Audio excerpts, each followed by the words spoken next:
Megastar గారికి, హరిశంకర్ గారికి మధ్య ఏదో ప్రేమ కథ నడుస్తున్నట్టే ఉంటుందన్నమాట. బేసిక్‌గా ఆయన సినిమాలు మాకు చూపించి మమ్మల్ని హ్యాపీ చేస్తారు. కానీ ఆయన హ్యాపీ ఎప్పుడు మీరు మాట్లాడినా, ఎప్పుడు మీరు కనిపించినా ఆయన చాలా ఆ హ్యాపీనెస్ ఆయన ఫేస్‌లో కనిపిస్తుంటుంది. ఏంటి సార్ ఏం చేస్తున్నారు మీరు? I'm truly blessed. We are also. మనం క్వెషన్స్ తీసుకుందాం ఇప్పుడు. స్టార్టింగ్ స్టోరీ రాసినప్పుడు భవధీయుడు భగత్ సింగ్ అని టైటిల్ అనౌన్స్ చేసిరు. అవును.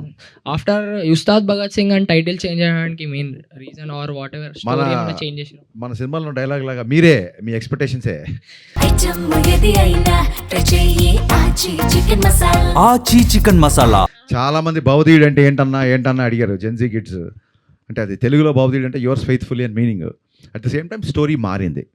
రెండు జరిగాయి కాబట్టి కొంతమందికి అర్థం కాలేదేమో అన్న ఒక విషయంతో ఇంకోటి స్టోరీ మారింది కాబట్టి ఉస్తాద్ భగత్ సింగ్ అని పెట్టాం. నెక్స్ట్. హాయ్ అన్న, నా పేరు అఖిల్, హైదరాబాద్ పీకేఎఫ్సి టీం నుంచి వచ్చాం. తెలుసు నాకు. So first of all congratulations to మీ టీమ్ అన్న. Thank you. Sreeleela ma'am, Rasik అన్న, ఎక్సలెంట్ పర్ఫార్మెన్స్. హరీష్ అన్న ఇంకో సినిమా తీయాలని కోరుకుంటున్నాం మా టీం నుంచి. ఖచ్చితంగా ఉంటుంది. యాక్చువల్గా ఈ సినిమాలో మీరు డైరెక్టర్గా హరిశంకర్ గారు డామినేట్ చేశారా, లేదంటే డైరెక్టర్ గారిలో ఉన్న హరిశంకర్ గారిలో ఉన్న రైటర్ డామినేట్ చేశారా? ఒకవేళ డామినేట్ చేస్తే ఏ అంశం మీకు ఏది ఎక్కువ నచ్చింది?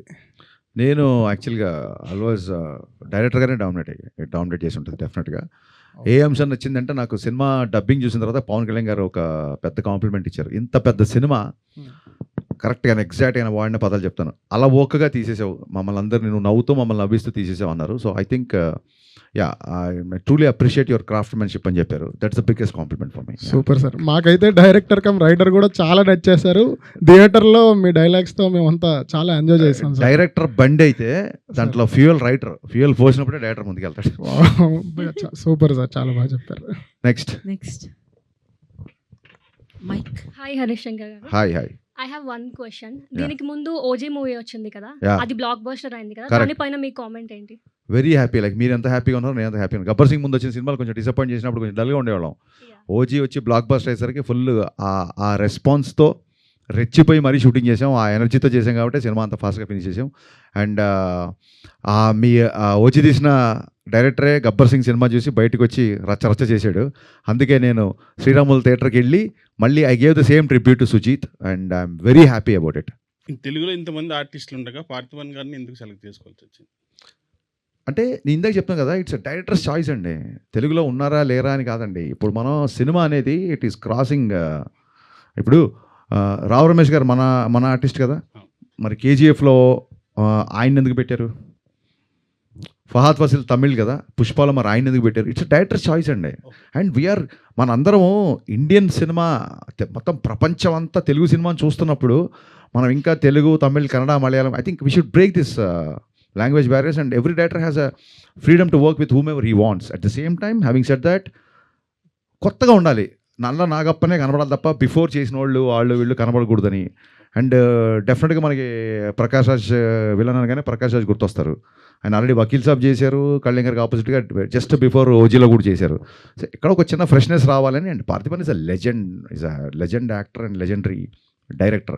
అలాగే కేఎస్ రవికుమార్ గారు, కళ్యాణ్ గారు రెస్పెక్ట్ఫుల్గా ఇచ్చే ఒక పర్సన్ ఉండాలంటే కేఎస్ రవికుమార్ గారు director I respect him a lot. ఆయన కమల్ హాసన్ గారితో, రజనీకాంత్ గారితో ఎడాపెడా బ్లాక్ బస్టర్లు తీశారు. I respect him a lot and is my favourite director two. So Kalyan గారు రెస్పెక్ట్ ఇవ్వాలి, కళ్యాణ్ గారు ఇట్లా పాటించాలంటే అలాంటి ఒక స్టేచర్. అలాంటి కేఎస్ రవికుమార్ గారు కూడా రెస్పెక్ట్ ఇవ్వాలంటే ఒక మురళీమోహన్ గారు లాంటి ఒక సీఎం క్యారెక్టర్. ఇవన్నీ ఏంటంటే లాంగ్వేజ్ బ్యారియర్స్ అయినా ఇంకా మనం పెట్టుకోవద్దండి, అని వదిలేసుకుంటూ ముందుకెళ్ళాలి బేసిక్గా.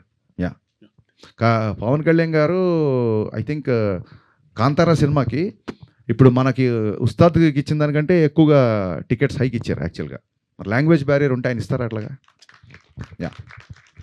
రైట్ అండి. నెక్స్ట్. సార్ యాక్చువల్లీ నేను మూవీ చూసినప్పుడు ఒకటే అనిపించింది, అంటే ఆ డైలాగ్స్ విన్నప్పుడు కూడా అంతసేపు సినిమా చూసి ఒకటే అనిపించిందా? లేదు. ఎన్ని అనిపించాలి బాసు? కాదు అంటే నర్వస్లో అలా మాట్లాడుతున్నాను. కానీ some of the dialogues which resembles him in the present situation also, in real life also. మీరు మూవీ చూసాక డిడ్ యూ ఫెల్ట్ లైక్ ఇది రియల్ లైఫ్లో డైలాగ్ రాస్తున్నా, or else you feel like అలా చేశాకే మీరు డైలాగ్ రాశారా, లేకపోతే మీరు అనుకోని ఆ డైలాగ్ రాశాక? ఇట్స్ వైస్ వర్సా అండి. ఫ్యూ డైలాగ్స్ అనిపిస్తాయి, ఫ్యూ డైలాగ్స్ బికాస్ ఒకటే dialogue that which into my to heart, అది ఏంటంటే అభివృద్ధి పేరుతో నా నోరు నొక్కేయటం మీకు అలవాటే కదా అంటాడు. యా అంటే అదే కొన్నిసార్లు అలా రాసేసిన తర్వాత అనిపించింది. బట్ ఫ్యాన్స్ డైలాగ్ మట్టుకు నాకు ఖచ్చితంగా అనిపించింది. ప్రతిసారి ఫ్యాన్స్ హీరోకి ఎలివేషన్ ఇస్తున్నారు, ఈసారి మనందరి ఫేవరెట్ హీరో పవన్ కళ్యాణ్ గారితో ఫ్యాన్స్కి ఎలివేషన్ ఇప్పిద్దామని. ఎంతమంది ఉంటారో తెలుసా, లెక్క పెట్టడానికి జన్మ సరిపోదు, లేపడం సంగతి తర్వాత. అది మీ అందరి ఇన్స్పిరేషన్తో వచ్చిన dialogue. Thank you sir. Hi sir, Pavan. ఈ పేరు కూడా పవనేనా? Sir biggest fan Varun Tej గారికి. మళ్ళీ గద్దలకొండ గణేష్ లాంటి కంబ్యాక్ వరుణ్ తేజ్ గారితో ఏమైనా ప్లాన్ ఉందా? ఉంది. ఎప్పుడు వస్తుంది? వెయిటింగ్, ఈగర్గా వెయిట్ చేస్తున్నా as a true Varun Tej గారి ఫ్యాన్ లాగా. డెఫినెట్గా ఎప్పుడు వస్తుందో ఫస్ట్ అప్డేట్ నీతోనే స్టార్ట్ చేస్తాను. నీకే. Thank you sir. అమ్ము గారికి, your biggest weakness as an actress and what you have done to overcome it? I think being sensitive towards things, because konisalu whether while performing or scene, I tend to take it back Bobby. home. So it's a strength and a weakness, I feel. This is Sivateja. Sivateja డైహెడ్ Raviteja fan. Okay. Sivateja fan of Raviteja. Okay. మీ నుంచి చాలా రోజుల నుంచి expect చేస్తున్నా. రవితేజకు పవన్ కళ్యాణ్కి మీరు ఎంత బిగ్ ఫ్యానో, శివుడి దగ్గరికి వెళ్ళాలంటే ఫస్ట్ నందిని దాటి వెళ్ళాలి. మీ దగ్గరికి రావాలంటే, అదే పవన్ కళ్యాణ్ రవితేజ దగ్గరికి రావాలంటే మిమ్మల్ని దాటి వెళ్ళాలి. సో ఇప్పుడు నేను ఎక్స్పెక్ట్ చేస్తున్నా ఏంటంటే, మిరపకాయ సినిమా అంత పెద్ద హిట్ ఇచ్చారు కదా, పవన్ కళ్యాణ్ గబ్బర్ సింగ్ హిట్ ఇచ్చారు కదా, మళ్ళీ ఉస్తాద్ భగత్ సింగ్ పవన్ కళ్యాణ్కి ఇచ్చారు. మా అన్న కోసం వెయిటింగ్. మళ్ళీ రవితేజకి ఎప్పుడు బ్లాక్ బస్టర్ ఇస్తారు మిరపకాయ లాంటిది. మా అన్న కాదు, మన అన్న. మన అన్న మిరపకాయని మించిన సినిమా 100% తీసి తీరుతా. వెయిటింగ్ అన్న. మీ అందరు ఇలాగే సపోర్ట్ చేస్తే 100% చేస్తాం. కంపల్సరీ అన్న. Thank you. మూవీ చూసినప్పుడు, మూవీ ప్రీమియర్స్ యూఎస్లో ప్రీమియర్స్ పడినప్పుడు we were little bit disappointed because PK fans, MB fans ఉంటుంది కదా, క్లాష్ ఉంటుంది కదా. సో ఆ రోజు మ్యామ్ సారీ మ్యామ్, బట్ కుర్చీ మడత పెట్టి అనే సాంగ్ చూడంగానే మేమంతా కొద్దిగా, సార్ దానికి డ్యాన్స్ చేశారు, మేమందరం కూడా సార్ దానికి ఎలా ఒప్పుకున్నారు, దాన్ని ఎంబీ ఫ్యాన్స్ కూడా కొంతమంది నెగిటివ్ చేసి చూశారు. దానికి మీరేమంటారు సార్? ఏం లేదు, అందరూ ఫుల్ హ్యాపీగా ఎంజాయ్ చేశారు. ఆ సీక్వెన్స్ హై డ్యాన్స్ నెంబర్స్ ఉండాలి కాబట్టే ఆ సాంగ్ పెట్టాము. నేను అందులో మహేష్ బాబు గారు dance one of this careers top 3 సాంగ్స్లో ఆయన డ్యాన్స్ ఉంటుంది నా స్ట్రాంగ్ ఫీలింగ్. ఇక్కడేమో ఈయన డ్యాన్స్ చేయరు దాంతో. యాక్చువల్గా పవన్ కళ్యాణ్ గారి ఫ్యాన్స్ అందరూ కళ్యాణ్ గారు తీసుకున్న అంత పెద్ద డెసిషన్, అంత పెద్ద అసలు ఏమాత్రం మీకు గుర్తుందో లేదో, కళ్యాణ్ గారు చాలా స్పోర్టీగా మిగతా అందరు హీరోల సక్సెస్ని నేను అప్రిషియేట్ చేసి మాట్లాడిన రోజులు ఉన్నాయి. సో ఇట్స్ డ్యాన్స్ నెంబర్ కాబట్టి తీసుకున్నాం అంతే. శ్రీలీల మ్యామ్, మీకు ఎలా అనిపించింది కుర్చీ మడత పెట్టి సాంగ్ మూవీలో ఉన్నప్పుడు? మన సాంగ్ ఇప్పుడు కళ్యాణ్ గారు చేస్తున్నారంటే దానికన్నా ఇంకేమనిపిస్తుంది అంటే, obviously lots of Joy and lovely. అంటే ఇట్స్ ఆల్ కొలాబరేటివ్ అండి. మనం ఫిల్మ్ ఇండస్ట్రీ ఒకటిలా చూస్తున్నాం ఇప్పుడు. సో బౌండరీస్ అన్నీ వెళ్ళిపోయాయి. I'm very very happy. So మీకు లాస్ట్ క్వశ్చన్, మీరు హాస్పిటల్లో పీకే సార్తో ఉన్న సీన్లో యువర్ టూ ఎమోషనల్. ఆ సీన్స్ ఏమన్నా దాని గురించి చెప్పగలుగుతారా? లైక్ ఎలా అనిపించింది మీకు? ఆ పాయింట్లో నాకు ముందు కూడా చెప్పానండి. ఐ థింక్ ఈ సినిమాలో నాకు కాన్షియస్గా ఎప్పుడు నరేషన్ ఒకసారి అయిపోయిన తర్వాత సీన్ పేపర్లు ఇవ్వలేదు. We did it on spot. ఎందుకని అడిగితే, ఈసారి you should just react to it. So ఆ పాయింట్లో నాకు ఫస్ట్ టైం తెలిసింది ఆ సీన్ గురించి. So that was just my natural reaction. And నేను అక్కడే కాదు, తర్వాత డబ్బింగ్లో చూసినప్పుడు నాకు అలాగే అనిపించింది. ఆ సీన్ గురించి అనుకున్న ప్రతిసారి కూడా నాకు అలాగే అనిపిస్తుంది.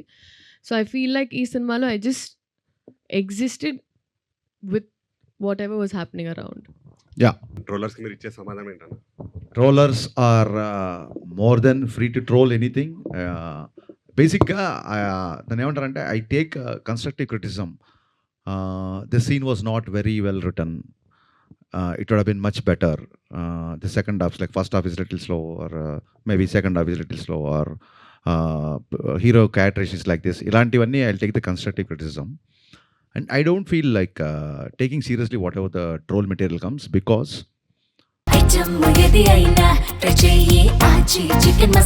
Aachi chicken masala.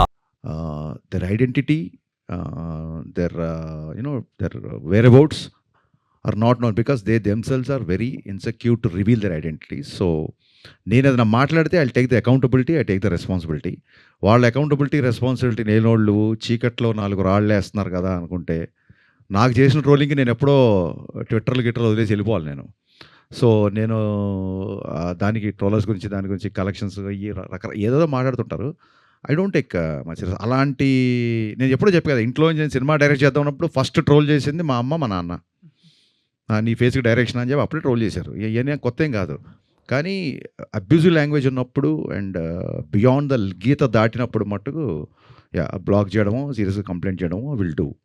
ఇంత పెద్ద సినిమా, ఇన్ని యాక్షన్ సీక్వెన్సెస్, 2 సాంగ్స్, డ్యాన్స్, ఇన్ని డైలాగ్స్, వీళ్ళంతా కాన్ఫ్రంటేషన్ ఇవన్నీ చేసి లాస్ట్ మినిట్లో మ్యూజిక్ డైరెక్టర్ మారినప్పుడు మళ్ళీ మ్యూజిక్ డైరెక్టర్ని బ్యాక్గ్రౌండ్ స్కోర్కి తమ్మన్ని తీసుకొని మళ్ళీ ఒక రకంగా దాన్ని ఏమంటారు ప్రీపోన్ అయినప్పుడు మళ్ళీ 19th అంటే 16th మేము కాపీ చేయడం, ఇన్ని ఆర్డ్స్ మధ్య ఈ సినిమాని మీరు అందరూ చూసేలాగా చేయించడమే నా పెద్ద సక్సెస్ నేను ఫీల్ అవుతున్నా. I'm totally happy with my output and people are embracing, people are loving and I did it more than I can do. Thank you. Thank you fans, thank you so much for your valuable time and valuable questions. Thank you so much and thank you so much Harishankar garu.